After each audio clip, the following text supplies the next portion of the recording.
আসসালামু আলাইকুম প্রিয় শিক্ষার্থীরা যারা তোমরা ষষ্ঠ শ্রেণীতে পড়ো। আমি তোমাদেরকে মডেল টেস্ট 1 দিয়েছিলাম। এগুলো স্পেশাল মডেল টেস্ট, তোমরা পাঞ্জেরি বা লেকচার এই দুইটা থেকে তোমরা পড়তে পারো, অথবা নাকি অ্যাডভান্স থেকে পড়তে পারো। যারা এই বইগুলো কিনেছো, আমার স্টুডেন্ট এগুলো বারবার রিকোয়েস্ট করতেছিল যে স্যার আমাদের মডেল টেস্টগুলো একটু বোঝান। আমি এই জন্য কিন্তু পাঞ্জেরি বা লেকচার থেকে বোঝাচ্ছি মূলত। ঠিক আছে, তোমরা পাঞ্জেরি লেকচার বইগুলো এগুলো তোমরা কিনে নিবা। কিনে নিলে তোমাদের সুবিধা হবে, তোমাদের সাথে থাকবে এবং তোমরা তাহলে বুঝতে সুবিধা হবে। দেখো, আর আমি তোমাদেরকে এগুলো সবগুলো বুঝিয়ে দেবো। তোমরা ভিডিওগুলো ফার্স্ট টু লাস্ট দেখবা, যদি বড় ভিডিও হবে। কিন্তু আমি তোমাদের 5টা বা 6টা তোমাদের মডেল টেস্ট আছে, স্পেশাল মডেল টেস্ট। এগুলো বুঝাইলে প্র্যাকটিস করলে হয়ে যাবে। আমি তোমার ফার্স্ট মডেল টেস্টটা বুঝিয়েছিলাম, নমুনা প্রশ্নটা বুঝিয়েছিলাম। যারা ভিডিওটা দেখো নাই তোমরা দেখে আসবা, তাহলে দেখবে তোমরা সবগুলো বুঝে যাবে। ওকে, আর তোমাদের নতুন যেটা আসুক তোমরা পারবে, গ্রামার গুলো শিক্ষা হয়ে যাবে, প্র্যাকটিস হয়ে যাবে। দেখো কি বলছে, এখানে দেখো আমাদের প্রথম কাজটাকে গ্রিটিং ভেরি ওয়াইডলি ওয়াইড। দেখো, গ্রিটিং হলো বিশ্বব্যাপী যে আমরা যে একটা শুভেচ্ছা জানাই, এটা হলো বিশ্বব্যাপী, এটা ভেরি করে মানে বৈচিত্র্যপূর্ণ, মানে ভিন্ন রয়েছে। Ranging from respectful handshake to warm embraces, মানে শ্রদ্ধাপূর্ণ হ্যান্ডশেক থেকে শুরু করে একদম উষ্ণ আলিঙ্গন পর্যন্ত।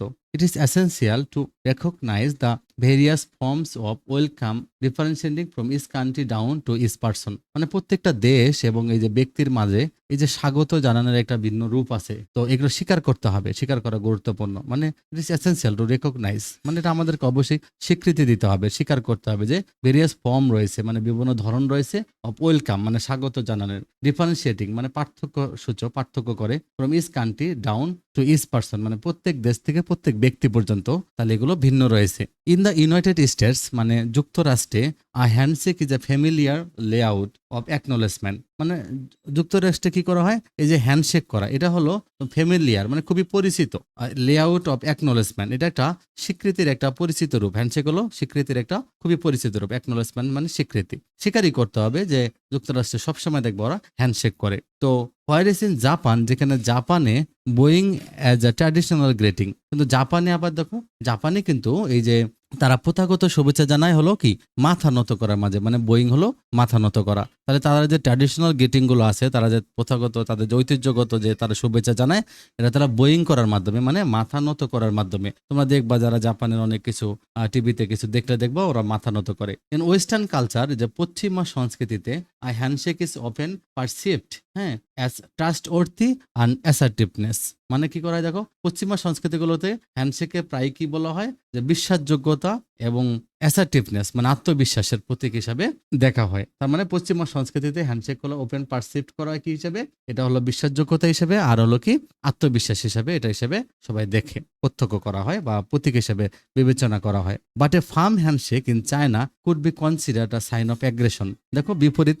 কিন্তু চীনে একটা যদি কেউ দৃঢ় হ্যান্ডশেক করে, সেটাকে একটা আক্রমণাত্মক আচরণ হিসেবে মনে করা। অ্যাগ্রেশন মানে তোমার ক্রোধ বোঝায়, রাগ বোঝায়, আক্রমণাত্মক বোঝায়। তার মানে যদি কেউ চাইনাতে যদি শক্ত করে জোরে হ্যান্ডশেক করে, তাহলে সেটাকে মনে করা হবে সেটা একটা আক্রমণাত্মক আচরণ করলো। তো শিক্ষার্থীরা দেখো, তারপরে এটা দেখো যে culture is one of the many aspect the determine is welcome style, মানে সংস্কৃতি হলো সেই অনেক উপাদানের একটি যা প্রতিটি এই যে স্বাগত ওয়েলকাম স্টাইল মানে স্বাগত জানানোর যে স্টাইলগুলো মানে এগুলোকে নির্ধারণ করে। মানে সংস্কৃতি আমাদের কিভাবে আমরা স্বাগত জানাবো সেটা আমাদেরকে চিহ্নিত করে দেয়। ইন সাম কালচার, কতগুলো সংস্কৃতিতে, ইট ইজ কনসিডার্ড ইমপোলাইট, মানে এটা অভদ্রতা হিসেবে বিবেচনা করা হয়, to refrain from making eye contact, মানে চোখে চোখ রেখে কথা না বলা, এটাকে কি করা হয় মানে অভদ্রতা হিসেবে বিবেচনা করা হয়। হোয়াইল যখন engaging in conversation because they feel you are not paying attention to them, মানে কি হলো যে ইন সাম কালচার কতগুলো সংস্কৃতিতে ইট ইজ কনসিডার্ড ইমপোলাইট, এটা অভদ্রতা বিবেচনা করা হয়, to refrain from making eye contact, নিজেদেরকে চোখ রেখা থেকে বিরত রাখা। কখন?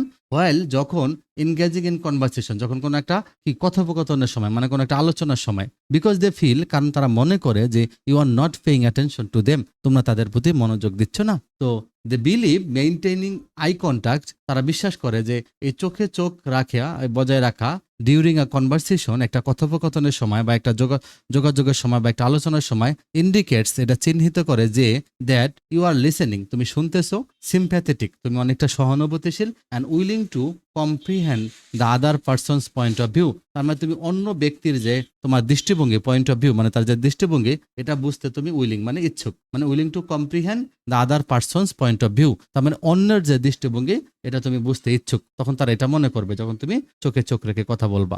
ইন কন্ট্রাস্ট মানে বিপরীতে যদি making eye contact during conversation is considered boldness or sometime arrogance. বিপরীতে কিছু সংস্কৃতিতে, আবার কিছু সংস্কৃতিতে কি করা হয়, এই যে আই কন্ট্যাক্ট মানে চোখে চোখ রেখে চোখের দিকে তাকানো বা চোখের দিকে তাকিয়ে থাকা, এটাকে বলা হয় কনসিডার মানে বোল্ডনেস মানে সাহসিকতা, বা সামটাইমস অ্যারোগেন্স মাঝে মাঝে আবার অহংকারের প্রতীক হিসেবে বিবেচনা করা হয়। ওকে, তো সেক্ষেত্রে দেখো তারপর তোমাদের দেখো পরের স্টেপটা দেখো যে verbal dialogue might occasionally fade your sensation. মানে এই যে মৌখিক যে ডায়লগগুলো বা সংলাপগুলো might occasionally fade your sensation, মাঝে মাঝে তোমার অনুভূতিগুলোকে কমিয়ে দিতে পারে। মানে ভার্বাল ডায়লগ তুমি যখন মুখে মুখে কথা বলতেছো, মৌখিক সংলাপ করতেছো, তখন তোমার অনুভূতিগুলোকে কমিয়ে দিতে পারে। হেন্স এর ফলে তাই ইন ডিফারেন্ট কালচার বিভিন্ন সংস্কৃতিতে physical touch is familiar way of meeting.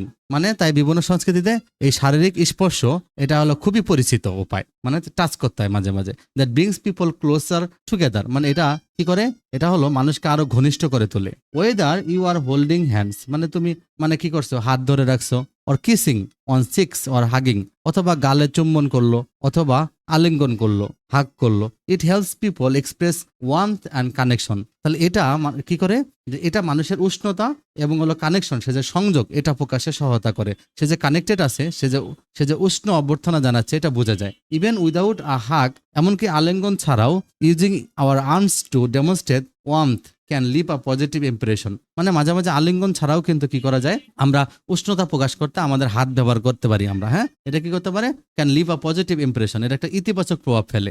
Regardless, তবে there is a rigid avoidance of physical contact. তবে কি করা হয়, যে with others in others cultures, মানে অন্য কিছু সংস্কৃতিতে অন্যদের সাথে এই শারীরিক যোগাযোগ এড়ানোর প্রবণতা রয়েছে, মানে ফিজিক্যাল কন্ট্যাক্ট থেকে দূরে থাকা হয়। অনেক সংস্কৃতি, যেমন মুসলিম সংস্কৃতিগুলোতে দেখা যায় যে ফিজিক্যাল কন্ট্যাক্ট থেকে একটু দূরে থাকা হয়। It causes could be cultural, religious, societal or historical. এটা হতে পারে সাংস্কৃতিক, ধর্মীয়, সোসাইটাল হলো সামাজিক, অর হলো হিস্টোরিক্যাল হলো ঐতিহাসিক। প্রিয় শিক্ষার্থীরা, এইভাবে তোমরা প্যাসেজটা সুন্দর করে পড়ে নেবা। প্যাসেজটা যখন ভালো করে পড়বা, তখন তোমার পরের কাজগুলো করতে সুবিধা হবে। ওকে, তারপর দেখো তাহলে তোমাদের কি হলো, আমরা এই প্যাসেজটা পড়লাম সুন্দর করে।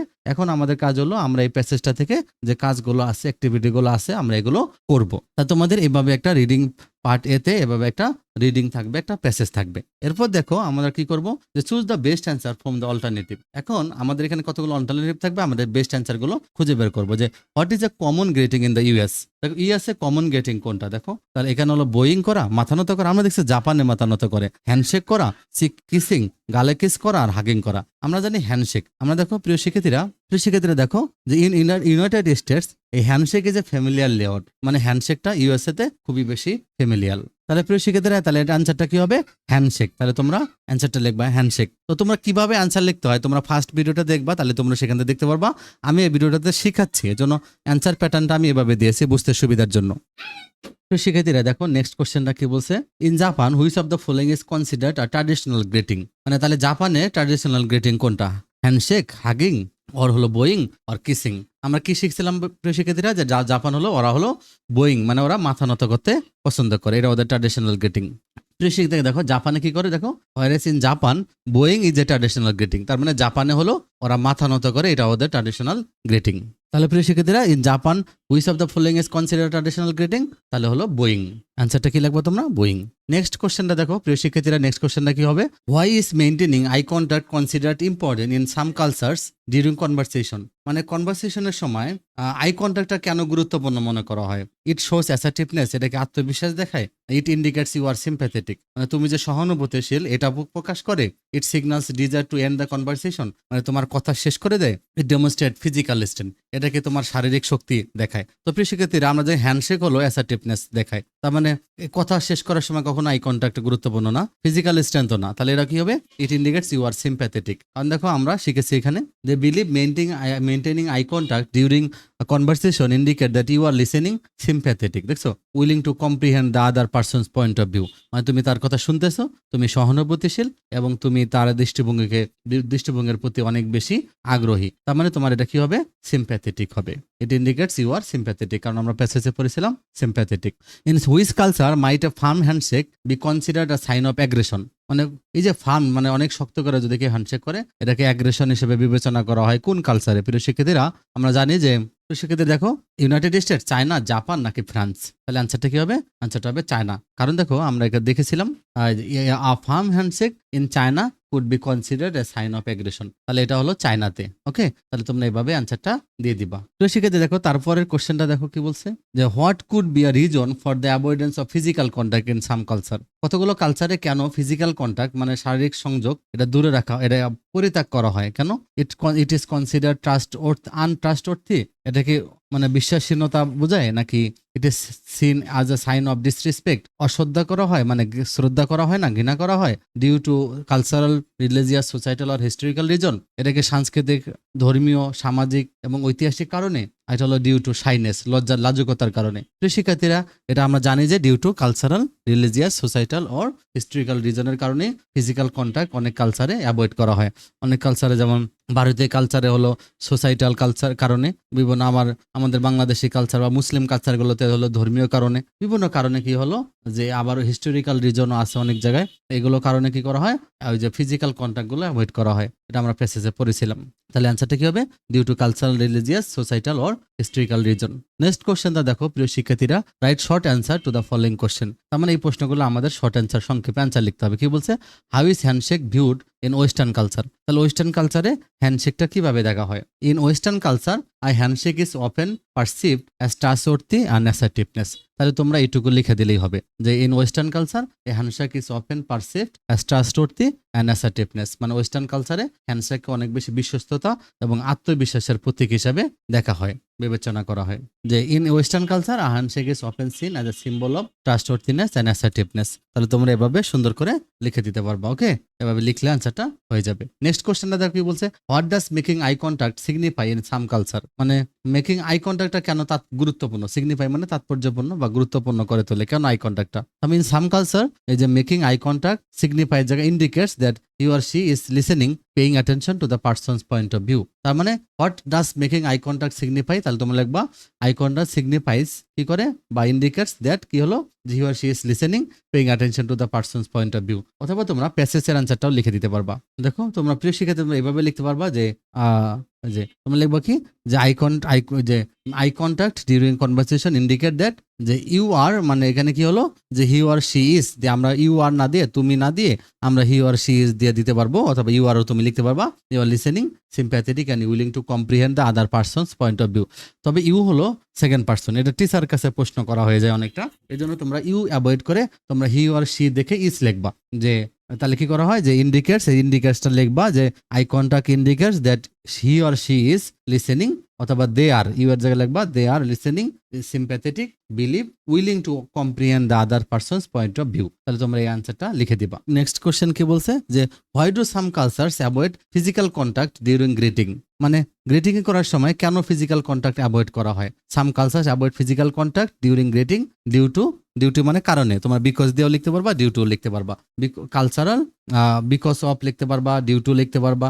বিকজ লিখলে আবার সাবজেক্ট লিখতে হয়, তোমরা ডিউ টু বা বিকজ অফ লিখবা। তাহলে due to cultural, religious, societal or historical reason. তাহলে হোয়াই দ্বারা যদি কখনো মনে রাখবা, যদি প্রশ্ন করে তাহলে তোমরা বিকজ অফ লিখবা, বা বিকজ লিখলে দেখবা যেন সাবজেক্ট থাকে। আর তোমরা ডিউ টু অথবা ইন অর্ডার টু, তারপরে অথবা তোমরা লিখতে পারবা হলো বিকজ অফ, এগুলো দিয়ে তোমরা লিখতে পারবা। তাহলে some culture avoid physical contact during greeting due to cultural, religious, societal or historical reason. Okay, তাহলে কারণ এটা আমরা প্যাসেজের মাঝেই আমরা পড়েছিলাম। Regardless there is a rigid avoidance of physical contact with others in the other cultures, its causes could be cultural, religious, societal or historical. মানে কারণগুলো এখানে দেওয়া আছে, যে কারণগুলো কি, causes could be cultural, religious, societal or historical. তাহলে তোমরা ওই প্রশ্ন থেকে লাইনটুকু দেখে নিয়ে তাহলে ডিউ টু বা বিকজ অফ দিয়ে তাহলে তোমরা এই যে কারণ চারটা লিখে দিবা, শুধু cultural, religious, societal or historical. অনেক সময় তুমি যদি প্যাসেজের হুবহু লাইনটা লিখে দাও তাহলে কিন্তু অ্যান্সারটা হবে না, নাম্বার পাবা না। তখন তোমাকে কি করতে হবে, একটু কোশ্চেনে কি বলছে,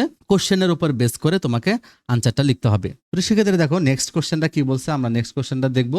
নেক্সট কোশ্চেনটা আমাদের কি আছে, মানে how do different culture use physical touch in grating? মানে কিভাবে তারা ফিজিক্যাল টাচ করে আর কি গ্রেটিং এর সময়। They use physical touch in greeting by holding hand, হয়তো হাত ধরে, অথবা hugging or kissing on the cheek, অথবা চেক গালে তারা কিস করে অথবা হাগ করে। This are the sign of warmth and close connection. তার মানে এগুলো হলো ওয়ার্ম এবং ক্লোজ কানেকশনের আসলে সাইন। মানে তারা কি করলো যে how do different culture use physical and touch in greeting, কেন তারা এগুলো করে, তার মানে কারণ তারা এগুলো করে কিভাবে করে, তারা হোল্ডিং হ্যান্ড করে, হ্যাগিং, কিসিং করে, আর তারা এগুলো মনে করে এগুলো sign of warmth and close connection, মানে এগুলো হলো উষ্ণ অভ্যর্থনা এবং হলো যে অনেক বেশি ঘনিষ্ঠতা প্রকাশ করে। প্যাসেজ এই লাইনটা আছে, দেখো শিক্ষার্থীরা দেখো, এই যে in different culture physical touch is familiar way of meeting that brings people closer together whenever you are holding, দেখো whether you are holding hands, দেখো কি করে holding hands, kissing on sex or hugging, তাহলে it helps people express warmth connection। দেখছো এই লাইনটা লিখে দিয়েছে, শুধুমাত্র তোমরা প্রশ্নটা বুঝে প্রশ্নের বাকিটুকু নিয়ে তোমরা কি করবা, এখান থেকে এই আনসার গুলো দিয়ে দিবা। ওকে, তাহলে প্রিয় শিক্ষার্থীরা তোমরা কিন্তু দেখো how do different culture use physical touch and greeting, তার মানে ডিফারেন্ট কালচার কি করে, how do different cultures use, তোমরা লিখতে পারবা ডিফারেন্ট কালচার অথবা দে ইউজও লিখতে পারবা, কারণ মানুষ লোকজনগুলো দে ইউজ ফিজিক্যাল তারা ব্যবহার করে, দিয়েও আমরা লিখতে পারবো, যদি এখানে প্রশ্নের মাঝে কিন্তু দিয়ে দেওয়া নেই। তোমরা লিখতে পারবা ডিফারেন্ট কালচার ইউজ কি গুলো, use physical touch and greeting by holding hand, এগুলো তোমরা লিখে দিতে পারবা। হ্যাঁ, এভাবে লিখলেও হবে, তো দিয়েও তোমরা লিখতে পারবা। তারপর হচ্ছে describe physical touch or contact in greeting according to different cultures, মানে describe physical touch or contact in greeting according to different culture, মানে ফিজিক্যাল টাচ করা হয় অর কন্ট্যাক্ট করা হয় ইন গ্রিটিং অভিবাদনের সময়, তো which one do you prefer, তোমার কাছে কোনটা ভালো লাগে এবং হোয়াই, এবং কেন, কারণ কি। In some culture physical touch is greeting as a sign of closeness and warmth, মানে অনেক কালচারে কি করে ফিজিক্যাল টাচকে অনেক সময় মনে করা হয় যে ঘনিষ্ঠতা বোঝায়, অ্যান্ড ওয়ার্মথ বোঝায় মানে উষ্ণ অভ্যর্থনা বোঝায়, যেখানে ইন সাম কালচার কত কালচার ইট ইজ প্রহিবিটেড মানে নিষিদ্ধ। আই থিঙ্ক তুমি এখানে নিজের মত দিতে পারবে, I think physical touch should be avoided, এটা অ্যাভয়েড করতে হবে, because sometimes it creates hesitation, volatility and embarrassment, মানে মাঝে মাঝে এটা দ্বিধা তৈরি করে, বিরক্তি তৈরি করে, তাহলে এটা তুমি এভাবে নিজের মতো করে লিখে দিতে পারবে। ওকে, তার মানে ডিফারেন্ট কালচার ইউজ কি করে, ডিফারেন্ট স্টাইল, হ্যাঁ, ইন গ্রিটিং, ঠিক আছে, তার মানে গ্রিটিং এ তার বিভিন্ন স্টাইল ব্যবহার করে, সাম কি করে, সাম like to use physical touch but in most cultures it is prohibited, মানে নিষিদ্ধ। I think that it should be avoided, হ্যাঁ, এটা অ্যাভয়েড করা উচিত, বিকজ ইট মেক্স আস কি হলো, ইট ইজ অলওয়েজ এমব্রেসিং, মানে এটা অনেক কি হলো একটা বিরক্তিকর। ওকে, এভাবে তুমি তোমাদের মতো করে লিখে দিতে পারবা, হেজিটেটিং অ্যান্ড এমব্রেসিং, এভাবে তোমরা নিজের মতো করে এই কোশ্চেনের আনসারটা লিখতে হবে একটু। তারপর দেখো কি বলছে নেক্সট দেখো আরেকটা প্যাসেজ থাকবে যে read the following story and answer the question that follow, মানে নিচের গল্পটা পড়তে বলছে এবং নিচের প্রশ্নগুলোর উত্তর দিতে বলছে। Long ago a young man who lived in a village, অনেকদিন আগে একটা ইয়াং লোক মানে একটা তরুণ যুবক একটা কি করতো, গ্রামে বাস করতো, found his life full of problem, তার জীবনে শুধুমাত্র অনেক সমস্যায় সে অনুভব করতেছিল, অ্যান্ড সাফারিংস মানে প্রবলেমস অ্যান্ড সাফারিংস, মানে সে অনেক সমস্যা এবং দুর্ভোগ কষ্ট এগুলো অনুভব করতেছিল, কোয়ারেলস ঝগড়া, ইল ফিলিং অসুস্থতা, জেলাসি, হ্যাঁ, ঈর্ষা, এনমাইটি শত্রুতা, all were part of everyday life there, মানে সেখানে এগুলো হলো জীবনের একদম প্রতিদিনের নিত্যদিনের ঘটনা ছিল। So he left his house, তাই সে তার বাড়ি ত্যাগ করে, অ্যান্ড ওয়েন্ট টু এ জঙ্গল টু লিভ বাই হিমসেলফ,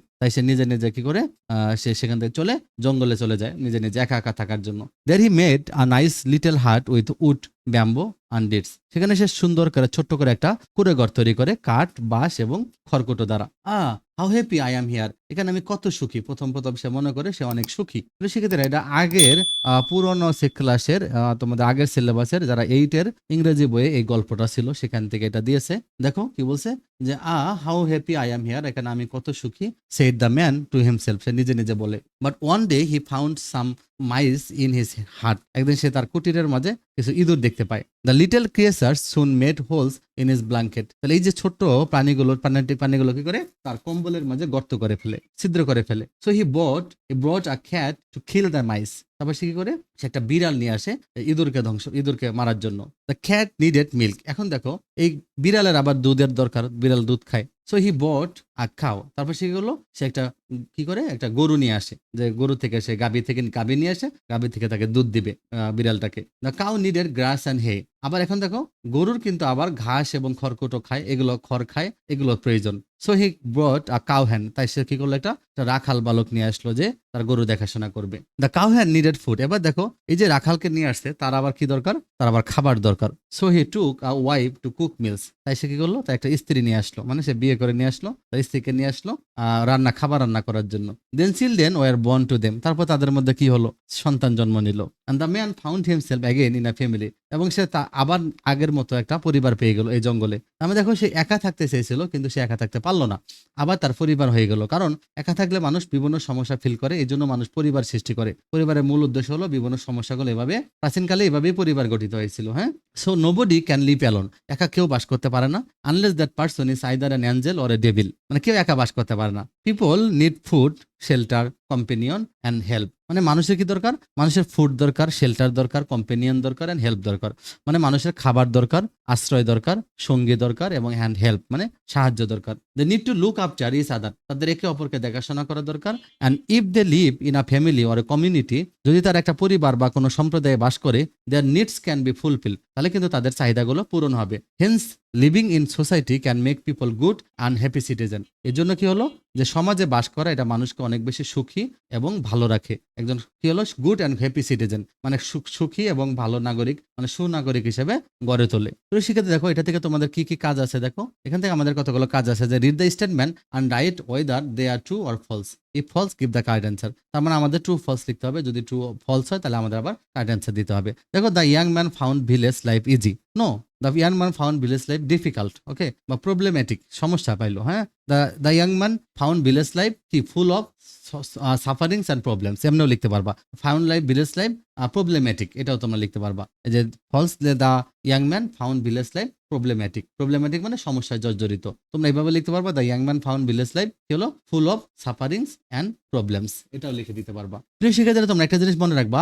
যে ট্রু ফলসে যে কোনো একটা ওয়ার্ড বল থাকবে, যে কোনো এক জায়গায় বল থাকবে, সেটা শুধু কারেকশন করে দিবা, সব দেখে লিখে দিবা। দেখো he made a hut with wood, bamboo and reeds, এটা কিন্তু আমরা পড়েছিলাম, এটা ঠিক আছে। সে কি করছিল? উড, ব্যাম্বো আর রিডস দ্বারা সে তার কুঁড়েঘর তৈরি করেছিল। প্রিয় শিক্ষার্থীরা দেখো যে there he made a nice little heart with wood, bamboo and reeds, তাহলে এটা ট্রু, তাহলে এভাবে তোমরা এটা, তাহলে এই সেন্টেন্সটা ট্রু হবে, তাহলে অ্যান্সারটা কি ট্রু। তারপর দেখো ম্যান ক্যান লিভ অ্যালোন, মানুষ একা বাস করতে পারে না, man can not live alone, তাহলে তুমি শুধুমাত্র ক্যানের সাথে নট দিয়ে দিবা, man can not live alone. প্রিয় শিক্ষার্থীরা আরেকটা তোমরা জিনিস বুঝে রাখবা, যখন তোমরা কোনো ট্রু ফলস দেখে বুঝতেছো না, ওকে, তোমরা যদি কোনো অর্থটা না বুঝো বা তোমরা যদি এই অর্থটা বুঝেছো বাট তোমরা লিখতে পারতেছো না, তোমরা কারেক্ট অ্যান্সারটা কি লাগবা, তখন তোমরা নেগেটিভ বানিয়ে দিবা। যেমন the young man did not find লিখে দিবা, তাও হবে। Did not find village life easy, এভাবে লিখলেও হবে। হ্যাঁ, ডিড নট ফাইন্ড, মানে ডিড লিখলে আবার পাস্ট হয় না, ফাউন্ড হয় না, ফাইন্ড হয়ে যায়। মনে একবার ডাস নট লিখলে যেমন ভার্বের সাথে এস বাই এস হয় না, আবার ডিড নট লিখলে এখানে আবার পাস্ট ফর্ম হবে না, প্রেজেন্ট ফর্ম হয়ে যাবে।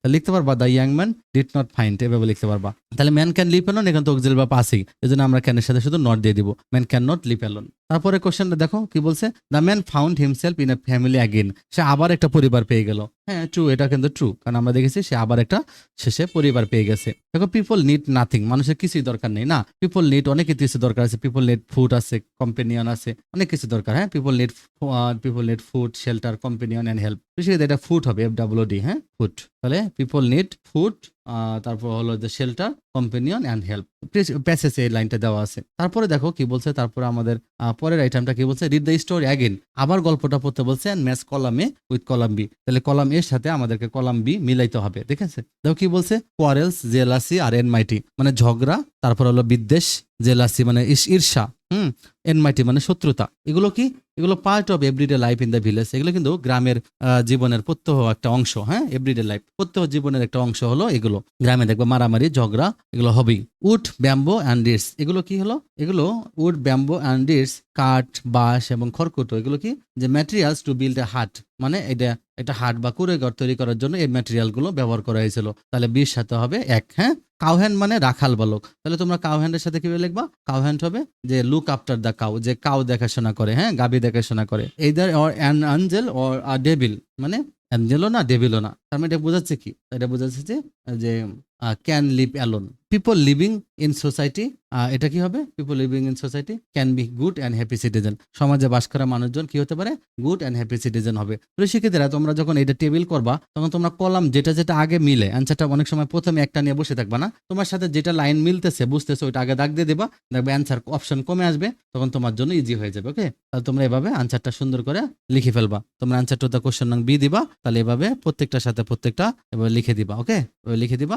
আর পাশে তোমরা আবার অ্যান্সারটাও লিখতে পারবা অথবা এইভাবে রাখলেও হবে, আনসার হবে। তারপর দেখো আমরা কি কাজটা করবো, দেখো যে এরপরে কাজ হলো অ্যাপ্রিসিয়েটিং পোয়েমস, মানে আমাদের কবিতাটা বুঝতে হবে, হ্যাঁ ব্যাখ্যা করতে হবে। দেখো লিটল ড্রপস অফ ওয়াটার, এই কবিতাটা আমাদেরকে পড়তে হবে। বলছে লিটল ড্রপস অফ ওয়াটার, সামান্য মনে করো যে জল বিন্দু, মানে ক্ষুদ্র ক্ষুদ্র, আমরা পড়ছি না ছোট ছোট বালুকণা বিন্দু বিন্দু জল, হ্যাঁ গড়ে তোলে মহাদেশ সাগর অতল। আমরা ছোটবেলায় কবিতা পড়েছিলাম এরকম, সারমর্ম পড়েছিলাম যে লিটল ড্রপস অফ ওয়াটার মানে ছোট ছোট, মানে ছোট ছোট জলকণা মানে পানির কণা। তাহলে লিটল গ্রেনস অফ স্যান্ড মানে ছোট ছোট বালুকণা, মেক দ্য মাইটি ওশেন, মানে তাহলে হলো কি লিটল ড্রপস অফ ওয়াটার ছোট মানে এক জল পানির কণা এবং সামান্য লিটল গ্রেনস অফ স্যান্ড এবং বালিকণা ছোট ছোট বালিকণা, মেক দ্য মাইটি ওশেন মানে বিশাল কি করে বিশাল সাগর তৈরি করে। অ্যান্ড দ্য প্লেজেন্ট ল্যান্ড এবং কি তৈরি করে, এবং কি করে সুন্দর আমাদের যে ভূমি এগুলো তৈরি করে। তার মানে গ্রেন অফ স্যান্ড বালুকণা তৈরি করে মহাদেশ, আর হলো কি পানির কণা তৈরি করে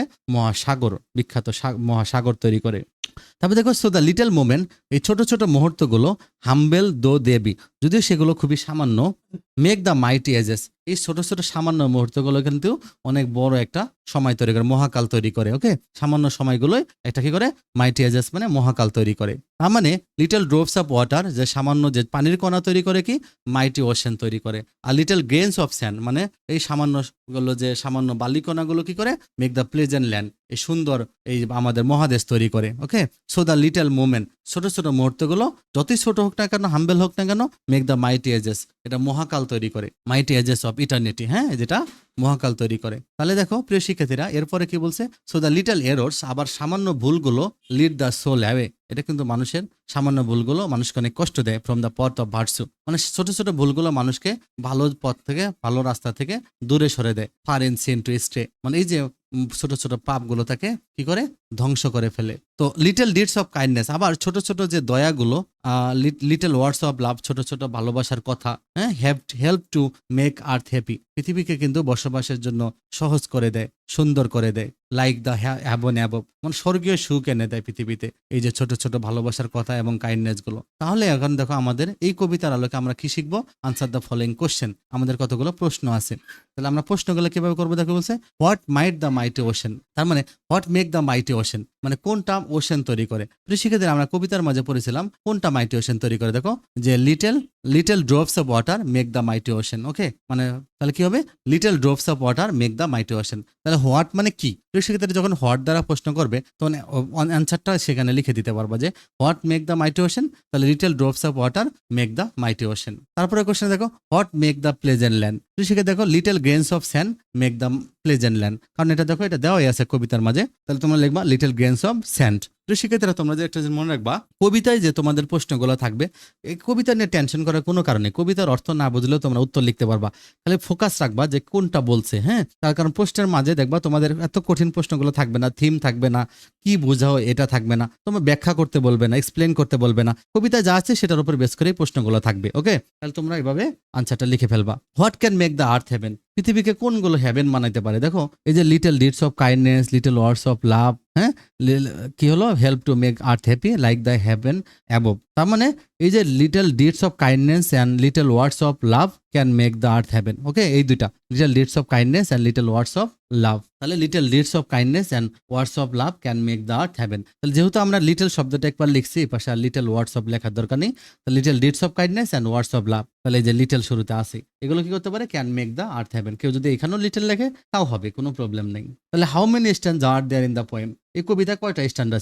ছিল? সেক্ষেত্রে এটা একটা প্রশ্ন আসবেই। তুমি জানো আমরা এই কবিতাটা যে পড়লাম 4টা প্যারা ছিল। ওকে, দেখো এই কবিতায় 4টা প্যারা আছে। দেখো এই যে 4টা লাইন নিয়ে একটা প্যারা, এই যে একটা প্যারা, 2টা প্যারা, এই যে 3টা প্যারা, এই যে 4টা প্যারা। সেক্ষেত্রে দেখো গ্যাপ থাকবে। হ্যাঁ, তোমরা দেখবা যে কয়টা গ্যাপ আছে, তাহলে কয়টা আমার গ্যাপ থাকার পরে যতগুলো প্যারা থাকবে এগুলোই তোমাদের স্ট্যান্ডা। ওকে, তাহলে তোমরা শুধুমাত্র এভাবে লিখে দিবা। তাহলে তোমরা এভাবে লিখে দিবা যে how many stanza are there in the poem 4। এখানে কিন্তু লেখা যাবে না দেয়ার আর 4 স্ট্যান্ডা, কারণ এটা কিন্তু তোমাদের নির্দেশনার মাঝে ছিল যে ওয়ান ওয়ার্ডে অ্যান্সার দিতে বলছে। ওকে, তাহলে আমরা এই যে 4 এভাবে লিখলে হবে, খালি সংখ্যা দিয়ে 4 লিখলেও হবে, কারণ এখানে বলছে অর্ডিনাল নাম্বার ব্যবহার করে লিখতে হবে। 4 বানান করে লিখতে পারবা, পুরো লাইন লেখার দরকার নেই। ওকে, কারণ আমরা পুরো নর্মাল প্রশ্ন থাকলে আমরা পুরো লাইন লিখতে পারতাম, কিন্তু আমাদের যে নমুনা প্রশ্নের যে আমাদের নির্দেশনা ছিল সেই নির্দেশনায় বলা ছিল শুধু সংখ্যায় লিখতে হবে। তাহলে তোমরা অবশ্যই 4 লিখবা। কেউ যদি লেখো দেয়ার আর 4 স্ট্যান্জা ইন দ্য পোয়েম, এটা লেখা যাবে না, শুধু তোমরা 4 লিখবা নমুনা প্রশ্ন অনুযায়ী, নির্দেশনা অনুযায়ী। তারপরে কোশ্চেনে দেখো কি বলছে, সি নম্বরটা দেখো, এই পোয়েম থেকে কাজ আছে, match the rhyming word in the following table, মানে ম্যাচ করতে বলছে রাইমিং ওয়ার্ড গুলো। হ্যাঁ, রাইমিং ওয়ার্ড গুলো ম্যাচ করতে বলছে। তাহলে এরপরে কি বলছে যে ম্যাচ দ্য রাইমিং ওয়ার্ডস, মাঝে মাঝে তোমাকে রাইমিং ওয়ার্ড লিখতে বলবে, মাঝে মাঝে ম্যাচ করতে বলবে। তাহলে তুমি ম্যাচ করবা কিভাবে, ম্যাচ করবা এভাবে, দেখো মোমেন্টস, মোমেন্টস এজেস, দেখো এস আছে শেষে, মোমেন্টস এজেস, দেখছো এখানে এস আছে এখানে এস আছে, মোমেন্টস এজেস, একটা মিল আছে। এই যে বি, বি ইটারনিটি, দেখছো এই যে বির সাথে এটা বি ই আছে শেষে, ইটারনিটি ই আছে শেষে। অ্যাওয়ে, অ্যাওয়ে, তারপর দেখো স্টে, এ এরকম, হ্যাঁ স্টে অ্যাওয়ে। তারপর স্যান্ট, স্যান্ট এই যে ল্যান্ড, হ্যাঁ। তারপরে লাভ অ্যাবভ, লাভ অ্যাবভ, লিটল হাম্বেল, তার মানে সোজাও থাকতে পারে, যে অনেক সময় যে সোজা থাকে মনে হয় যে এটা হবে না আরেকটা হবে, তা না, লিটল হাম্বেল। তারপর মাঝে মাঝে তোমাদেরকে রাইমিং ওয়ার্ড লিখতে বলবে, আর মাঝে মাঝে তোমাদের কি থাকবে, রাইমিং ওয়ার্ড দিবে, ম্যাচিং করতে বলবে। ওকে, আরেকটা জিনিস তোমরা মনে রাখবা যে রাইমিং ওয়ার্ড লেখার সময় যখন যখন এখানে মোমেন্টসটা আছে, তাহলে মোমেন্টস এর পরে যদি এখানে গ্যাপ থাকে, তাহলে মোমেন্টস এর পরে তোমরা দেখবা এর পরে রাইমিং ওয়ার্ড কোনটা মিলে ওইটা তোমরা এখানে লিখবা। আর যখন তোমাদের এখানে থাকবে একটা ওয়ার্ড, যে মোমেন্টসটা যদি এখানে থাকতো, তাহলে মোমেন্টস এর আগে পোয়েমে দেখবা কোনটা মোমেন্টস এর সাথে মিলে ওইটা তোমরা লিখবা। মানে অনেক সময় রাইমিং তোমরা, আমি নমুনা প্রশ্ন দিয়েছিলাম, নমুনা প্রশ্নের অ্যান্সারটা সেখানে কিন্তু এভাবে ছিল, আমি সেটা বলেছিলাম যে তোমরা কিভাবে লিখবা। ওকে, এখানে তো মিল করা, বাট সেখানে তোমাদের পরীক্ষা কিন্তু ওইভাবেও থাকতে পারে। তখন তোমরা কি করবা, যে ওয়ার্ডগুলো থাকবে যদি এই পাশে থাকে তার আগে রাইমিং ওয়ার্ডটা লিখবা, আর যদি এই পাশে থাকে ওয়ার্ডটা তাহলে তারপরে রাইমিং ওয়ার্ডটা লিখবা, কারণ কবিতা অনেকগুলো ওয়ার্ড মিল থাকতে পারে। ওকে, তাহলে এভাবে তোমরা লিখবা। তারপর দেখো তারপরে কাজটা কি আমাদের, যে গ্রামার। ওকে, এই পার্টে তোমাদের গ্রামার করতে হবে।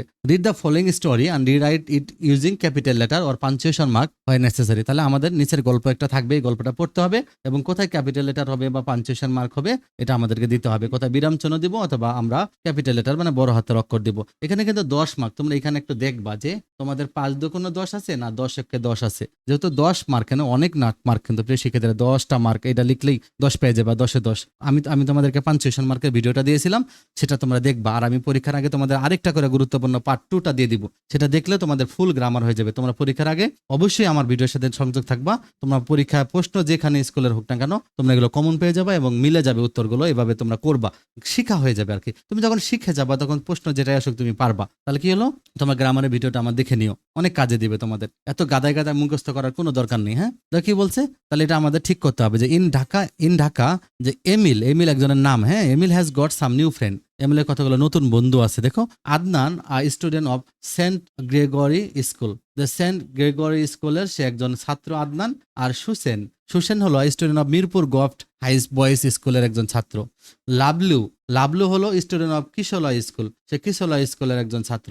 দে have good contact with Emil yesterday, মানে তাদের একটা ভালো কন্ট্যাক্ট হয়েছে। I went to Emil but I couldn't see him, তার সাথে দেখা হয়নি। We wrote and he wrote on a piece of paper, কাগজে লিখছে যে detective Emil is busy now, he stuck that piece of paper on his door, so I left this palace লাফিং। তাহলে এইভাবে তোমাদের দেওয়া থাকবে, তাহলে তোমাদের ভুলগুলো খুঁজে বের করতে হবে, কিন্তু 10টা ভুল খুঁজে বের করতে হবে, কারণ 10টাতে 10 মার্ক। ওকে, তাহলে তোমরা কিভাবে লিখবা। আর এটার আমি যে উত্তরপত্রটা দেখেছিলাম যেখান থেকে পাঞ্জেরি আর নবদ্বীপের, সেখানে কিন্তু উত্তরপত্রটার মধ্যেও ভুল ছিল অনেক, কারণ 10টা ছিল না তাদের এখানে।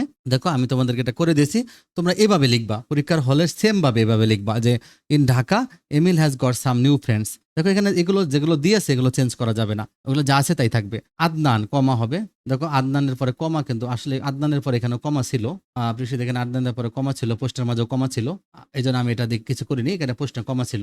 Student of Saint Gregory School, এই যে সেন্ট বানানটা দেখো এসটি দ্বারা শর্ট ফর্ম বোঝায়, তো শর্ট ফর্ম বোঝালে তোমরা একটা ডট দিয়ে দিবো। ওকে, ডট দিয়ে দিবো, তাহলে এটাও আমরা ঠিক করছি, এটা একটা। হ্যাঁ, Susen student of Mirpur govt boys school, Susen হলো কি মিরপুর গভট, এই যে গভট শব্দটা কিন্তু গভর্নমেন্ট সরকারি শর্ট ফর্ম, এই জন্য গভটেরও এই যে একটা ডট দিতে হবে, শর্ট ফর্ম গুলো দেখবে ডট দিতে হবে, এটা তোমরা মনে রাখবা। Boys school. আর লাবলু, এই দেখো লাবলু এখানে ছোট হাতে দিয়েছে, দেখো যেহেতু সুসেন, তারপরে হলো যে তোমার আদনান, লাবলু এরা নাম, দেখো Lablu student of Kishaloy school, সে কিশোলয় স্কুলের ছাত্র, তাহলে লাবলু নাম, এই জন্য ক্যাপিটাল লেটার হবে। নামটা কি হবে সবসময় প্রপার নাউন ক্যাপিটাল লেটার হয়। Student of Kishaloy school.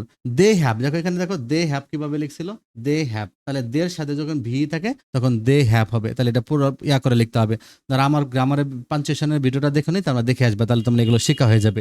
Good contact with Emil, এই দেখো এখানে good contact with Emil, sentence শেষ হয়ে গেছে, আমরা ফুল স্টপ দিয়ে দিছি, তাহলে এটা আমরা ক্যাপিটাল, এই যে এটা আমরা কি করবো, আন্ডারলাইন করে দিব। আবার স্টারে দেখো, যখন সেন্টেন্স শেষ হয়ে যায় তখন কি হবে, তখন তোমার ক্যাপিটাল লেটার হবে, সেন্টেন্সের শুরুতে ক্যাপিটাল লেটার হয়। তার মানে এই যে আমরা ইয়েস্টারডে, এটা আমরা কি করছি, যে ক্যাপিটাল লেটার দিয়েছি, এই জন্য আমরা এটা আন্ডারলাইন করছি। I went to Emil but I, মনে রাখবা আই সবসময় ক্যাপিটাল লেটার হবে। আই মানে আমি যখন বোঝাবে তখন ক্যাপিটাল লেটার হবে। তাহলে যে আই কুডন্ট সি হিম, এই যে হিমের পরে ফুল স্টপ হবে, সেক্ষেত্রে আমরা তো ফুল স্টপের নিচে আন্ডারলাইন করতে পারবো না, এই জন্য আমরা হিম সহ আন্ডারলাইন করে দিছি, এভাবে তোমরা লিখে ফেলবা। He wrote on a piece of paper, he detective Emil is busy now. আবার দেখো ফুল স্টপ আছে, তাহলে আমরা জানি ফুল স্টপের পরে ক্যাপিটাল লেটার দিতে হবে, যে হি। কি হলো যে, এবার দেখো ডোর অন ইজ ডোর, এই যে কথা শেষ হয়ে গেছে, এই জন্য আমরা ফুল স্টপ দিয়ে দিব। ওকে, এই জন্য আমরা ফুল স্টপ আগের ওয়ার্ডটা থেকে আমরা আন্ডারলাইন করবো। দেখো প্রিয় শিক্ষার্থী, আন্ডারলাইনটা করবো কিভাবে, যে লাস্ট যে চিহ্নটা দিছো সেখান থেকে শুরু থেকে আন্ডারলাইন করবো। Okay, so I left his place লাফিং, তার মানে এভাবে দেখো কয়টা হয়েছে, 1টা 2টা 3টা 4টা 5টা 6টা 7টা 8টা, এই যে 9টা, এই যে 10টা। তো শিক্ষার্থীরা এভাবে 10টাই থাকবে। হ্যাঁ, আমি আনসারের মাঝে দেখেছিলাম সেখানে আসলে 7টা দেওয়া ছিল, তো এইভাবে তোমাদের 10টাই হবে, কারণ 10 মার্ক। হ্যাঁ, এভাবে তোমরা এটা সুন্দর করে ফেলবা। তারপরে যে প্রশ্নটা আছে দেখো কি বলছে, যে read the following passage carefully, identify 5 adjective in the text and write their synonym. তোমাকে নিজেই 5টা অ্যাডজেক্টিভ খুঁজে বের করতে হবে এবং নিজেই এদের সিনোনিম গুলো লিখতে হবে। আর এখানে দেখো কৃষিকে দেখো, Christmas is a only a few days away, মানে ক্রিসমাস কয়েকদিন মাত্র বাকি। And the 2 children in the Robinson family, রবিনসনের পরিবারের 2টা শিশু সন্তান আর ভেরি এক্সাইটেড, অনেক বেশি উত্তেজিত, এক্সাইটেড। হ্যাঁ, their mother has baked them a very large and rich Christmas cake, তাদের মা তাদের জন্য অনেক বড় একটা এবং অনেক মানে রিচ, অনেক বড় মোটা অনেক সুন্দর একটা রিচ কেক, মানে রিচ ক্রিসমাস কেক। হ্যাঁ, রিচ অনেক উঁচু ভারী। হ্যাঁ, কি হলো, সমৃদ্ধ, অনেক কিছু আছে সেটার মধ্যে, জন্য বলছে রিচ। রিচ ক্রিসমাস কেক, ধনী তো আর হয় না, এই রিচ মানে সমৃদ্ধ, অনেক কিছু আছে সেখানে, রিচ ক্রিসমাস কেক নিয়ে আসছে। হ্যাঁ, she has shown them how to make colourful decoration for their Christmas tree, tomorrow she will take them out shopping in the high street. She is going to buy them new clothes for Christmas. Mr. Robinson gave them some money last week. Tommy, Ernie have already bought themselves lots of balloon and streamers with it. তো এটা তোমাদের passage. মানে মূল কাজটা আমাদের কি, দেখো মূল কাজটা হলো আমরা এখান থেকে অ্যাডজেক্টিভ বের করবো, সিনোনিম। দেখো আমি অ্যান্সারটা পুরোটা এখানে করে দিয়েছি। দেখো অ্যাডজেক্টিভ কি, the Christmas is only a few days. প্রিয় শিক্ষার্থীরা মনে রাখবা, অ্যাডজেক্টিভ হলো, অ্যাডজেক্টিভ কোনগুলো, অ্যাডজেক্টিভ হলো দোষ, গুণ, সংখ্যা, অবস্থা, পরিমাপ। মনে রাখবা, কোনো ওয়ার্ড যদি কি হয়, যে দোষ বোঝায়, গুণ বোঝায়, সংখ্যা বোঝায়, অবস্থা বোঝায়, পরিমাপ বোঝায়, সেগুলো হলো অ্যাডজেক্টিভ। মানে একটা জিনিস দেখো, তোমাদের আগে জানতে হবে অ্যাডজেক্টিভ গুলো আসলে কি।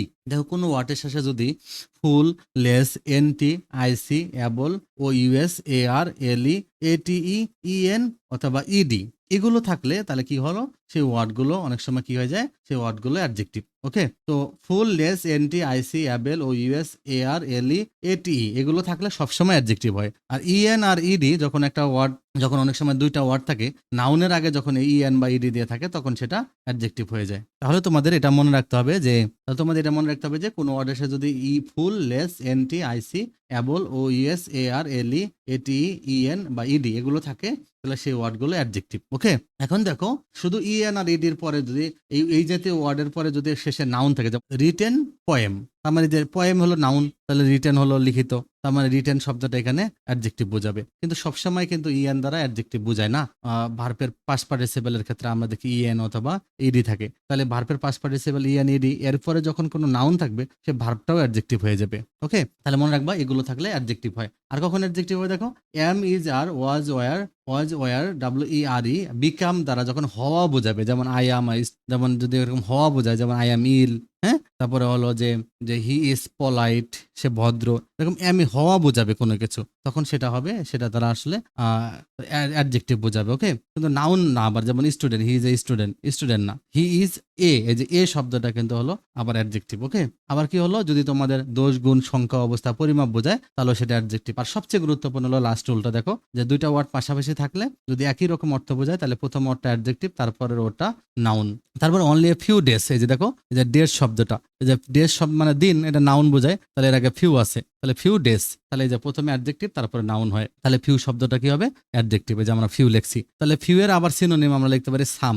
ফিউ মানে অল্প বোঝায়, পরিমাণে কম বোঝায়, সাম মানেও কম বোঝায়। তাহলে তোমরা সিনোনিমটা লিখবা ফিউ সাম। যারা আমার অ্যাডজেক্টিভের সিনোনিমের ভিডিওটা দেখো নাই, তোমরা দেখে আসবা, সেগুলো শিখে ফেলবা, তাহলে কিন্তু তোমরা এগুলো সবগুলোই পারবা। ওকে, কারণ তোমাদেরকে সিনোনিম শিখতে হবে অ্যাডজেক্টিভের, আমি এগুলো দিয়েছিলাম। দেখো যে and the two children in the Robinson family are very excited। দেখো যে আর ভেরি, যে আর দেখছো অ্যামিজার, এই যে আর এর পরে কিন্তু এটা নাউন না, এক্সাইটেড তো নাউন হবে না। এই যে অ্যামিজার, আমরা দেখেছি অ্যামিজার যখন হওয়া বোঝাবে যে তারা সবে ছিল এক্সাইটেড হয়েছিল, মানে উত্তেজিত ছিল, তাহলে আর, এই যে আর শব্দটা এর আর এর পরে হওয়ার পরে যে এক্সাইটেড আছে, তাহলে এক্সাইটেড শব্দটা হলো অ্যাডজেক্টিভ। আবার দেখো আমরা জানি এই যে ইডি, দেখছো ইডি থাকলে এটা অ্যাডজেক্টিভ হয়ে যায়, তাহলে এটা কিন্তু অ্যাডজেক্টিভ। আর এই যে হওয়া অর্থে এই জন্য এক্সাইটেড বোঝাচ্ছে কিউরিয়াস, তাহলে তোমরা এক্সাইটেড মানে কি কিউরিয়াস লিখতে পারবা সিনোনিম। এবার দেখো this mother has bake them a very large and rich Christmas cake. কেকটা কেমন হবে, ক্রিসমাস কেকটা কেমন হবে, লার্জ হবে। তাহলে দেখছো এই যে দুইটা পাশাপাশি বোঝাচ্ছে, লার্জ হবে, লার্জ। মনে রাখবা নাউনকে নির্দেশ করে, অ্যাডজেক্টিভ মানে হলো নাউনকে বোঝাবে। ক্রিসমাস কেকের কথা বোঝাচ্ছে, কেক হলো নাউন, তাহলে এই যে লার্জ শব্দটা হলো অ্যাডজেক্টিভ, আবার রিচ শব্দটা অ্যাডজেক্টিভ। ওকে, কেকটা রিচ ছিল, কেকটা লার্জ ছিল, তাহলে লার্জের হলো হিউজ আর রিচ হলো ওয়েলদি। দেখো আমি প্রিয় শিক্ষার্থীরা তোমাদের কিন্তু আমি অ্যাডজেক্টিভের সিনোনিমের একটা ভিডিও দিয়েছিলাম, সেখানে সবগুলো দেখো দেওয়া আছে, যে কোনোগুলো তোমরা পারবা ওই কটা মুখস্থ করে ফেললে। এবার দেখো কালারফুল, দেখো কি বলছে, she has shown them how to make colourful decoration. এই যে দেখো ফুল, আমরা ওয়ার্ড শিখছি যে কোনো ওয়ার্ডের শেষে যদি ফুল থাকে তাহলে সেটা অ্যাডজেক্টিভ, আর ডেকোরেশন এই শব্দটা নাউন। হ্যাঁ, কোনো ওয়ার্ডের শেষে টিআইওএন দিলে নাউন হয়, এটা নাউন। এই যে ফুল হলো অ্যাডজেক্টিভ। দুইটা শব্দ পাশাপাশি থাকলে প্রথমটা না পরেরটা নাউন হয় আর আগেরটা হলো অ্যাডজেক্টিভ হয়। কেমন ডেকোরেশন, কালারফুল ডেকোরেশন। যে কালারফুল হলো অ্যাডজেক্টিভ, তাহলে এর সিনোনিম হলো ভাইব্রেন্ট, তাহলে তোমরা ভাইব্রেন্ট লিখতে পারবা। আরো এখানে অনেক আর বের করা যাবে, তাহলে তোমাদের যেহেতু 5টা চাইছে আমি 5টা বের করে দিয়েছি, তাহলে তোমরা এইটা ভালো করে শিখে বলবে। এটা এমন গুরুত্বপূর্ণ যে তোমাদের সারা জনম কাজে লাগবে। ওকে, যে এটা তোমরা ভালো করে মুখস্থ করে ফেলবা, এগুলো তোমরা নর্মালি বইয়ে খুঁজে পাবা না এগুলো কোথায় ছিল। ওকে, তাহলে তোমরা এটা ভালো করে শিখে ফেলবা, অনেক কাজে দিবে তোমাদেরকে। তারপর এটা দেখো প্রিয় শিক্ষার্থীরা, read the conversation and right 3 sentences to describe Kamal using at least 5 adjective. তার মানে এখানে আমাদের একটা কামালের সিচুয়েশনটা বা ডায়লগটা পড়তে বলছে, এবং তারপরে কামাল সম্পর্কে আমাদেরকে 5টা অ্যাডজেক্টিভ দিয়ে কামাল সম্পর্কে 3টা বাক্য লিখতে বলছে। খুব ইজি, খালি 5টা অ্যাডজেক্টিভ থাকলে হবে, মাত্র 3টা বাক্য। ওকে, একটা ইভেন্ট মনে করতে পারি, কামাল কিন্তু দেখো, কামাল কিন্তু অনেক এখানে বলছে যে কামালের কিউরিওসিটি ছিল, সে মুক্তিযুদ্ধ সম্পর্কে জানতে চায়। কামাল বলতেছে did you keep a diary during the liberation war. আপনার কাছে কি মুক্তিযুদ্ধের কোনো ডায়েরি আছে? আঙ্কেল বলছে ইয়েস আই ডিড, হ্যাঁ আছে। কামাল বলছে can I have a look at it, আমি কি এটা দেখতে পারি? Uncle I am afraid I have lost it, মনে হচ্ছে আমি এটা হারিয়ে ফেলেছি। আঙ্কেল বলতেছে, কামাল বলছে uncle can you remember anything about it, আপনার কি কোনো কিছু মনে আছে এটা সম্পর্কে? Uncle yes I remember one event, একটা ইভেন্ট মনে আছে। দেয়ার লটস অফ সাউন্ড, অনেক শব্দ হচ্ছিল, sounds and bangs outside one night, এক রাতে অনেক শব্দ হচ্ছিল, গোলাগুলি হচ্ছিল। You wanted to look out, তুমি বাইরে যে বাইরে তাকে মানে বাইরে তাকাতে চেয়েছিলে, but we didn't let you, কিন্তু আমরা তোমাকে দেইনি। কামাল হয় কেন? আঙ্কেল বলছে because it was very dangerous, মানে অনেক বেশি বিপদ ছিল। You are only 4 years old then, তখন তোমার মাত্র 4 বছর ছিল। কামাল বলছে I can not remember anything, আমার তো কিছু মনে নেই। আঙ্কেল বলছে ইটস ন্যাচারাল, এটাই স্বাভাবিক। No one can remember all from early childhood, ছোটবেলায় শৈশবকালের মানে শৈশবের প্রথম পর্যায়ে আর্লি চাইল্ডহুড যেটা, এটা সম্পর্কে এই সময়ের অনেক ঘটনা কারো মনে থাকে না। তাহলে এটা পড়ার পরে এবার আমাদের কি বলছে, কামাল সম্পর্কে আমি লিখবো। তাহলে এখন বানিয়ে বানিয়ে আমাদেরকে লিখতে হবে। দেখো তাহলে তোমরা এখানে আমি 2টা ভাবে দিয়েছি। শিক্ষার্থীরা দেখো তোমরা কিভাবে লিখবা, যে Kamal is an inquisitive and thoughtful person, eager to learn about the past. সে অনেক বেশি ইনকুইজিটিভ ছিল, ঠিক আছে, কৌতূহলী ছিল, এবং থটফুল ছিল, মানে ভাবনাপূর্ণ ছিল। সে অনেক, কারণ সে অতীত সম্পর্কে জানতে চায়। হি শোজ পলাইটনেস, সে ভদ্রভাবে কিন্তু কথা বলেছে, অ্যান্ড প্যাশেন্স, ধৈর্য সহকারে, in his curiosity, respectfully asking his uncle for details about the liberation war, liberation war সম্পর্কে জিজ্ঞাসা করেছে। Though young at the time of the events, Kamal is reflective, সে অনেক বেশি রিফ্লেকটিভ ছিল, অ্যান্ড আন্ডারস্ট্যান্ডিং ছিল about his inability to remember his early childhood experiences. হ্যাঁ, তাহলে যে আর্লি শব্দটা, তারপরে দেখো এখানে তোমরা ইয়াংও লিখতে পারবা, ইয়াং, সে অনেক ইয়াং ছিল, যে ইয়াং শব্দটা অ্যাডজেক্টিভ, ইনকুইজিটিভ অ্যাডজেক্টিভ, থটফুল হলো অ্যাডজেক্টিভ, রিফ্লেকটিভ, আন্ডারস্ট্যান্ডিং এগুলো হলো অ্যাডজেক্টিভ। আর আমি একবার যাদের এটা মনে থাকে না, মুখস্থ মনে হবে না, তাদের জন্য একদম ইজি করে আমি একটা দিয়েছি, তোমরা এটা লিখতে পারবা যে Kamal is an inquisitive and thoughtful person. Kamal হলো অনেক বেশি কৌতূহলী এবং থটফুল পারসন। ইজ পলাইট, সে ভদ্র, অ্যান্ড পেশেন্ট মানে সে ধৈর্যশীল। When asking his uncle about is the revolution war, Kamal is also understanding, সে কিন্তু অনেক বুঝে, about not remembering his early childhood. তাহলে এভাবে তোমরা সুন্দর করে, এভাবে তোমাদের 5টা অ্যাডজেক্টিভ যেন থাকে আন্ডারলাইন করে দিতে পারবা, 5টা অ্যাডজেক্টিভের নিচে এভাবে তোমরা সুন্দর করে লিখবা। ওকে, 3টা সেন্টেন্স লিখবা, 5টা অ্যাডজেক্টিভ যেন থাকে। তাহলে তারপরটা দেখো কি বলছে যে read the passage below then identify adjective and write the noun they refer to in the following table. মানে আমাদের কি বলছে দেখো, প্যাসেজটা পরে অ্যাডজেক্টিভ গুলো খুঁজে বের করতে বলছে এবং এরা কোন নাউনকে রিফার করে। প্রিয় শিক্ষার্থীরা, আমি কিন্তু একটু আগে তোমাদেরকে শিখাইছি, ওইটাই কিন্তু এখানে কাজে লাগবে। দেখো they refer to and the following table. Okay প্রিয় শিক্ষার্থীরা, দেখো এখানে কি বলছে, এখানে তাহলে আমাদের প্যাসেজ আছে, আমরা এখান থেকে কি করবো, অ্যাডজেক্টিভ গুলো খুঁজে বের করবো এবং নাউন গুলো কোন নাউনকে বোঝাচ্ছে এটা আমরা লিখবো। দেখো কি বলছে যে silk is a textile that is useful as well as beautiful. তার মানে সিল্ক হলো এমন ধরনের কি কাপড় যেগুলো হলো অনেক বেশি উপকারী এবং সুন্দর। তার মানে দেখো ইউজফুল, আমরা জানি ফুল থাকলে দেখো এই যে কোনো ওয়ার্ডের সাথে যদি ফুল, লেস, এনটি, আইসি, অ্যাবল, ও ইউএস, এ আর, এল এগুলো থাকে সেগুলো অ্যাডজেক্টিভ। যে ফুল আছে তাহলে এটা হলো অ্যাডজেক্টিভ ইউজফুল। এখন ইউজফুলটা কে বলো তো? ইউজফুলটা হলো কিন্তু সিল্ক, সিল্কের কথা বলছে, তাহলে সিল্ককে মডিফাই করতেছে। হ্যাঁ, দে নাউন দে রিফার টু, কাকে উল্লেখ করতেছে? তাহলে হলো silk. Refer to R modify একই জিনিস। ওকে, তাহলে এটা বোঝাচ্ছে কাকে? সিল্কের কথা বলছে ইউজফুল। মানে একবার নাউনকে মডিফাই করলে তখন সেটা অ্যাডজেক্টিভ হয়। আবার এই যে বিউটিফুল, বিউটিফুলও কিন্তু অ্যাডজেক্টিভ। ওকে, কারণ ফুল আছে, তো বিউটিফুল কে? সিল্ক, এটাও তোমরা লিখতে পারবা। তারপর it comes from the cocoon of the silkworm, there are 4 stages. দেখো স্টেজ কয়টা? 4টা। আমরা বলছিলাম দেখো এই যে দোষ, গুণ, সংখ্যা, অবস্থা, পরিমাপ বোঝালে তখন কিন্তু অ্যাডজেক্টিভ হয়ে যায়। দোষ, গুণ, সংখ্যা, অবস্থা, পরিমাপ। দেখো দোষ, গুণ, সংখ্যা, অবস্থা, পরিমাপ বোঝালে অ্যাডজেক্টিভ হয়। তাহলে কয়টা স্টেজ? 4টা স্টেজ। তাহলে 4 হলো অ্যাডজেক্টিভ আর স্টেজ হলো রেফার করতেছে। তো first there is an egg, the egg hatches and kind of caterpillar known as a silkworm comes out. It eats, grows and bursts out of its skin several times. কত এই যে Times, সময় বোঝাচ্ছে, কত time? Several time. Time হল time, এখানে noun বোঝাচ্ছে, আর several হলো এই যে এ এল আছে। হ্যাঁ, এ এল থাকলো অ্যাডজেক্টিভ হয়, এটা মনে রাখবা, এ এল থাকলো অ্যাডজেক্টিভ হবে। It then springs a long cylinder thread. তাহলে থ্রেড মানে সুতা, সুতাগুলো কি লং, কেমন ছিল সুতা? লং ছিল আর সিলিন্ডার ছিল। ওকে, আর তার মানে সুতা কেমন ছিল? সিলিন্ডার ছিল আর লং ছিল। সিলিন্ডার বোঝে বেলন আকার বোঝায়। ওকে, বেলন আকার মানে তার যেরকম হয়, চিকন তারগুলো দেখবে যেরকম গোল স্টাইলের তারগুলো। হ্যাঁ, সিলিন্ডার মানে বেলন, মানে তোমার কলমগুলো কিন্তু সিলিন্ডার স্টাইলের, এরকম সুতা পাওয়া যায় সেখান থেকে। It's grows and burst outs of its skin several times. Several হলো তোমাদের, সেভারাল হলো অ্যাডজেক্টিভ আর টাইমকে রেফার করতেছে।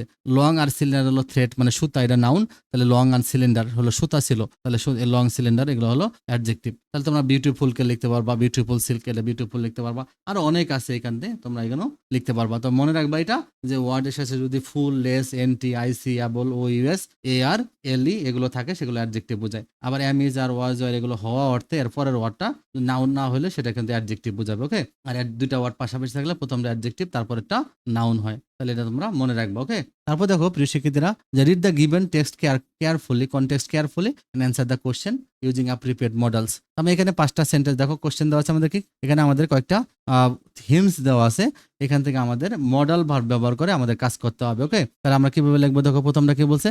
The window of your room are closed, মানে তোমার রুমের জানালা বন্ধ। You want someone to open the window, তুমি চাও মানে কি কেউ দরজাটা খুলুক। How will you tell him, তুমি কিভাবে রিকোয়েস্ট করবা? প্রিয় শিক্ষার্থীরা, তো আমি তোমাদেরকে মডেল ভার্বের একটা ভিডিও দিয়েছিলাম, ওই ভিডিওটা তোমরা দেখবা। আমি পার্ট 2টাও শীঘ্রই দিয়ে দিব। ওই ভিডিওটা তোমরা দেখলে মডেল ভার্ব সব বুঝে যাবা, আর পার্ট 2 দেখলে তোমাদের আর কোনো টেনশন নেই, তোমরা যে কোনো মডেল কোশ্চেন এমনি পারবা, এগুলো মুখস্থ রাখতে হবে না। তারপরে যখন তুমি উইন্ডো খুলতে বলবা, দরজাটা খুলতে বলতেছো, তাহলে ভার্ব এখানে আছে, যে ওপেন দ্য উইন্ডো এখানে আছে, তাহলে তুমি সাজাবা কিভাবে? তাহলে তুমি লিখবা কি? Could you please open the window, তাহলে কুড ইউ লিখে দিবা, কুড ইউ। হ্যাঁ, could you please. Okay, would you please আর কুড ইউ প্লিজ এই দুটা দিয়ে কিন্তু প্রশ্ন করে। Okay, could you please, okay, could you please open the window, শেষ। আর শেষে কোশ্চেন মার্ক দিয়ে দিবা। এবার রিকোয়েস্ট টাইপের প্রশ্ন এটা। হ্যাঁ, Kamal's final exam is commencing সুন, শীঘ্রই শুরু হতে যাচ্ছে। কমেন্স মানে শুরু হওয়া, স্টার্ট আর কমেন্স হলো সিমিলার ওয়ার্ড। কমেন্স মানে শুরু হওয়া। But it is not attentive to his studies at all, but he is not attentive to his studies at all, কিন্তু সে তার পড়ালেখায় বেশি মনোযোগী না। পসিবিলিটি দিতে হবে, পসিবিলিটি কি? সে ফেল করতে পারে। হ্যাঁ, তাহলে কামালস যেহেতু পরীক্ষা চলে আসছে, সে পড়ালেখা মনোযোগী না, তাহলে কামাল মে ফেল ইন দ্য এক্সাম, এটাও হয়ে যাবে। তোমরা পসিবিলিটি মে দিয়ে লিখতে পারবা, মাইট দিয়ে লিখতে পারবা। তাহলে Kamal might not do well in the final exam if it doesn't study, এভাবে তোমরা লিখতে পারবা। ওকে, অথবা Kamal might fail in the exam, fail করতে পারে, যে তোমরা একদম ইজি ভাবে লিখতে পারবা। আমি তোমাদেরকে মডেল ভার্বের রুলের মধ্যে দেখিয়েছিলাম যে পসিবিলিটি বললে মে বা মাইট দিয়ে করতে হয়। তাহলে তোমরা সেই ভিডিওটা অবশ্যই দেখবা, দেখলে তোমরা এগুলো পেরে যাবা। এবার your reading room is very untidy, your mothers wants you to clean the room, obligation দিতে বলছে। তো সেক্ষেত্রে আমি বলেছিলাম যে অব্লিগেশন থাকলে মাস্ট দিবা তোমরা। হ্যাঁ, তোমার রুম খুবই আনটাইডি মানে অপরিচ্ছন্ন, তোমার মা চাচ্ছে যে তুমি রুমটা পরিষ্কার করো, তাহলে কি হবে? অব্লিগেশন, বাধ্যবাধকতা কি হবে?